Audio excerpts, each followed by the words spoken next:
Hello guys, di magluto og instant ramen. Korean noodles akong gigamit. Mugi ni akong paborito guys, kay lami siya glasa ba. Nya ako siyang butangan og gulay, sibuyas og tawgi. Lami siya.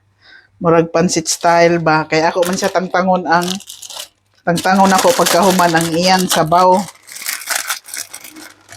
Ato na siyang ilunod.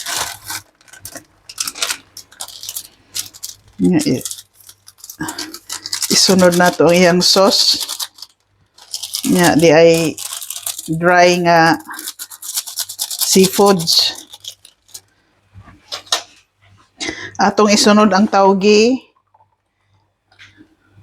Ihurot ko na lang kay masira na ni siya. Ako na ni siya gitangtangan og kanang tumoy ba. Nya ato isunod ang sibuyas dahon. Ayan, lami na. Muna ako ganahan guys nga ang noodles lagyan ba og gulay.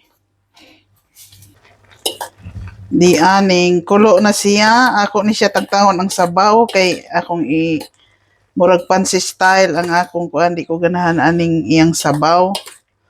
Kay halang ra higupon. Oh. Okay, guys, di aluto na ako nang gitantang iyang sabaw, di ba? Mura ra siyang pansit basta tangtangon ang sabaw. Ato dire ibalhin sa plato. Muna na siya guys. Naanay gulay. Yan. Muna ko ganahan, butangan yun siya gulay. Basta mukaon kong noodles, ako siya butangan og gulay. Niya. Muna ni ang kalabasan. Di ara guys, oh, thanks for watching. Happy Sunday. Bye.